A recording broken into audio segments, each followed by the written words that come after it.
मुकेश अंबानी भारत के सबसे अमीर आदमी और दुनिया के बड़े ताकतवर लोगों में से एक। उनकी कुल संपत्ति 110 बिलियन डॉलर से भी ज्यादा है और उन्होंने रिलायंस इंडस्ट्रीज को एक बहुत बड़ा साम्राज्य बना दिया है। पर इसका मतलब क्या है भारत के लिए? क्या उनका इतना ज्यादा अमीर होना देश के लिए फायदेमंद है या फिर खतरा? मुकेश अंबानी के नेतृत्व में रिलायंस इंडस्ट्रीज इतनी बड़ी कंपनी है जो भारत के हर पहलू को प्रभावित करती है। टेलीकॉम से लेकर रिटेल तक, एनर्जी से लेकर मीडिया तक, रिलायंस हर जगह है। 2034 तक रिलायंस का मार्केट कैप 200 बिलियन डॉलर को पार कर गया, जो भारत के जीडीपी का 8% है।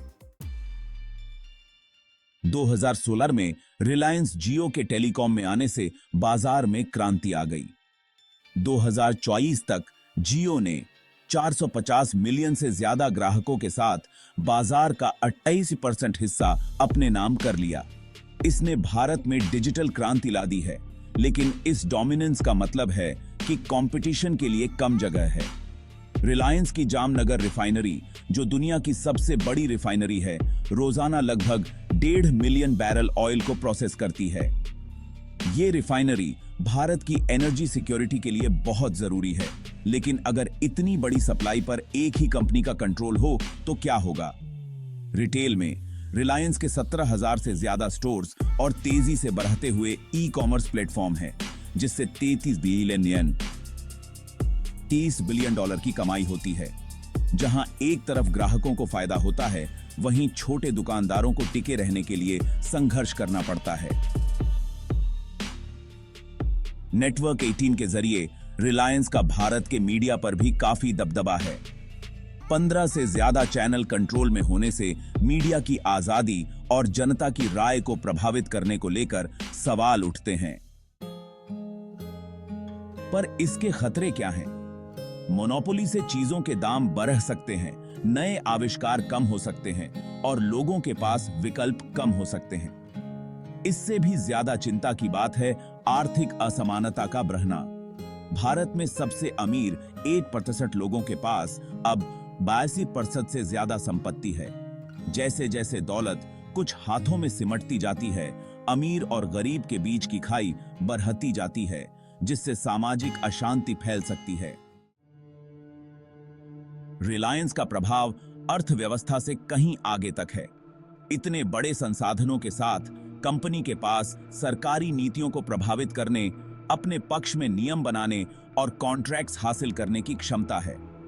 इससे लोकतांत्रिक प्रक्रिया कमजोर हो सकती है और ऐसी नीतियां बन सकती हैं जो कुछ लोगों को फायदा पहुंचाएं, लेकिन ज्यादातर लोगों को नुकसान हो।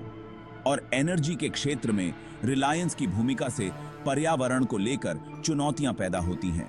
हालांकि कंपनी ने ग्रीन एनर्जी के लिए $10 बिलियन देने का वादा किया है, लेकिन फॉसिल फ्यूल पर उसकी निर्भरता क्लाइमेट चेंज से लड़ने के वैश्विक प्रयासों के खिलाफ है।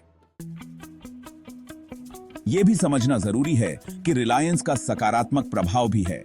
कंपनी ने इंफ्रास्ट्रक्चर डेवलपमेंट, जॉब क्रिएशन और भारत में टेक्नोलॉजिकल एडवांसमेंट को आगे बढ़ाया है। शिक्षा, स्वास्थ्य सेवा और ग्रामीण विकास में उसके CSR इनिशिएटिव्स ने लाखों लोगों के जीवन को बेहतर बनाया है। तो अब हम कहां खड़े हैं? मुकेश अंबानी का प्रभाव निश्चित रूप से है, लेकिन इसके साथ रिस्क भी हैं। जैसे जैसे भारत की अर्थव्यवस्था आगे बेराछी रही है, बैलेंस बनाए रखना बहुत जरूरी है। इनोवेशन एंड ग्रोथ को बढ़ावा देना और साथ ही कंपटीशन एंड सोशल इक्विटी सुनिश्चित करना। भारत का भविष्य इसी पर निर्भर करता है। आप क्या सोचते हैं? क्या भारत एक आदमी के साम्राज्य पर बहुत ज्यादा निर्भर है? नीचे कमेंट में अपने विचार जरूर शेयर करें। ऐसे ही और दिलचस्प विषयों पर और जानने के लिए हमारे चैनल को लाइक, शेयर और सब्सक्राइब करना न भूलें। शुक्रिया।